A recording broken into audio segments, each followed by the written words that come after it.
Okay, welcome back to another video. Today I am just opposite Downing Street with a load of skaters and e-scooter people. Today there's a protest going on to try and legalise personal electric vehicles.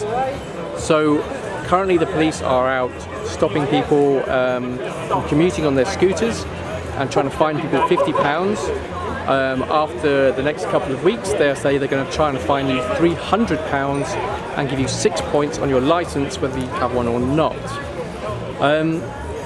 All this time while Department for Transport are saying they want to rush through legalising electric scooters, there are currently talks going on about legalising electric scooters, and yet for some reason the police seem to be sitting out there stopping people from riding.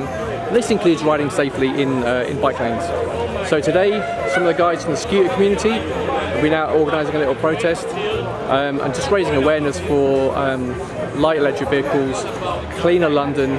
The air in London is illegal 2 weeks into the year and currently kills about 10,000 people a year. So obviously electric transport is the answer to this, and personal electric transport will cut down on pollution, congestion and all these things. So let's take a look around and see what's happening.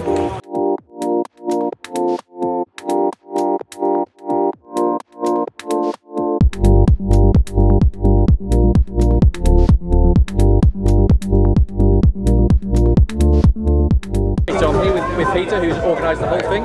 I just wanted to ask you kind of like why you ride, like you're a scooter rider, right? Yeah, I ride, it's mostly commuting, of course it's fun at the same time, but my commute without a scooter takes me about an hour. With a scooter it takes me about 18-20 minutes. Yeah, exactly. So 40 minutes a day I'd say, that's a lot of time in the week, you know?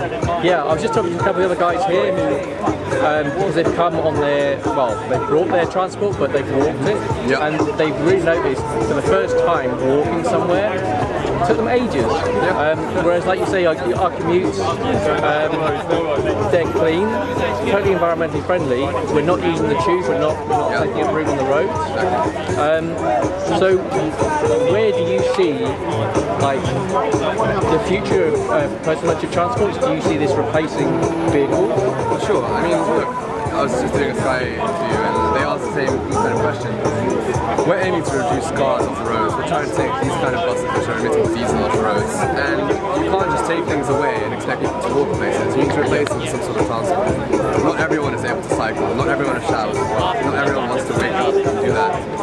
And why not have another alternative? Great, you can cycle. Great, you can take an e-bike. You can take a longboard, an electric longboard. You can take a scooter, an electric scooter. Why not have an opportunity to use different things which are all legislated and controlled in a way where we can be safe? For example, wearing helmets, riding responsibly, that's what we have to do to make it legal, otherwise it's never going to be legal. Okay, so you said you're going to organise more of these events? We're going to have another protest, I think. It's going to be on Car Free Day in London. Okay. So that's in the plans. We're not sure exactly what we're doing for it yet, but we will be doing something. Okay, I'll find out, put links in the show notes so you know when to come.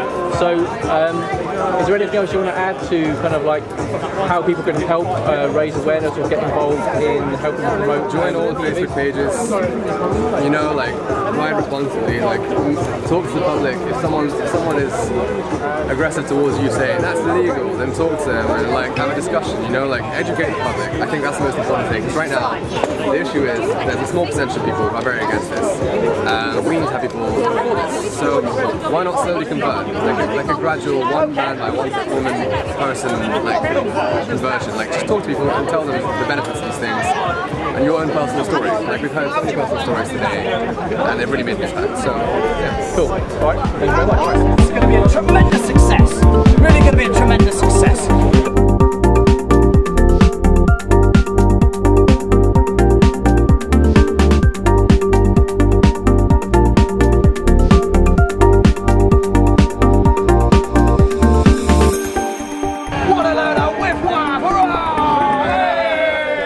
I'm here with PLEVs. You're one of the people responsible for the rideable Group?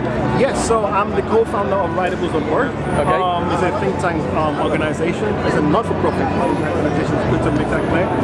It's self-funded, myself and my co-founder.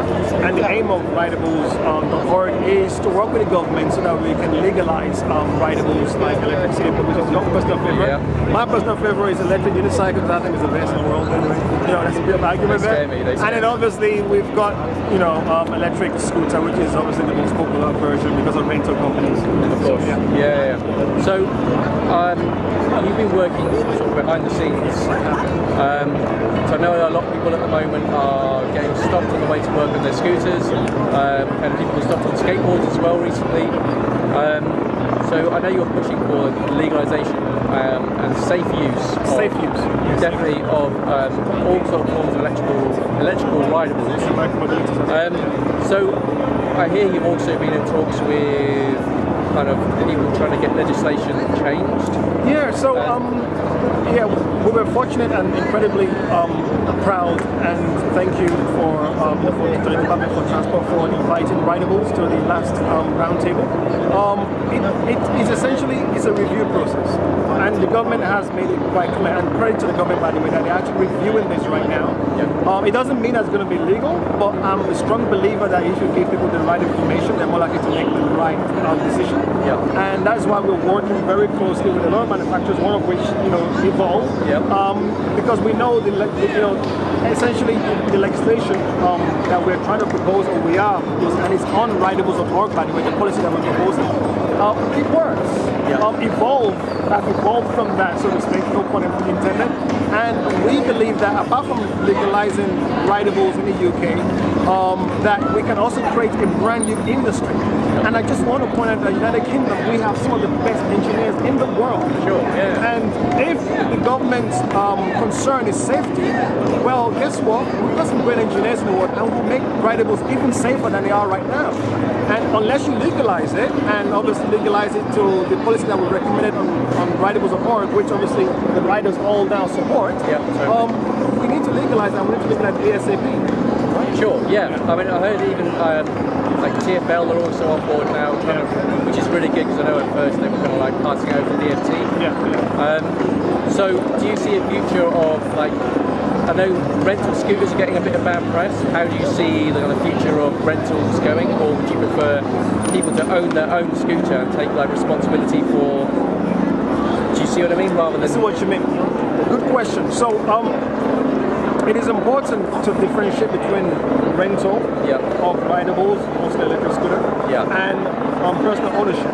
I think there's a sense of responsibility that comes with personal ownership. Totally agree. And most of the issues that cities around the world have been having has been with dockless electric scooter model. And I'm a big fan of micromobility and the shared model in general, but I believe having a dockless model might not work in London. We should have a docked model. I will be for that. But I also want to point out that Ridables.org is very much in favor of personal ownership. Totally agree. First and foremost. So that's why we're representing the riders and the manufacturers. So if people want to get more info about Ridables, so Ridables.org, I'll put a link in the description. Anything else you want to like point people in the direction of, or information you want to kind of get out there? Yeah, I think it's fairly simple. As you said earlier, we've been working behind the scenes with manufacturers, working behind the scenes with with riders like yourself. I've been to New York, I've been to San Francisco, Sevilla, Malaga, Gdansk, which in Poland, which has probably the best infrastructure that I've seen. And so I've got a lot of information in terms of infrastructure, but in terms of policy, in terms of our recommended policy, please go to Ridables.org and go to the user guideline or the guideline section, and most importantly, the recommended policy, and read it, understand it, because this is what we will be presenting, or hopefully, if we are given the opportunity to present to the government. Fantastic. Yeah. Excellent. Keep up the good work, dude. Thank you. Thank you. Tremendous success. Tremendous success. Covering off now. Gonna get us some whip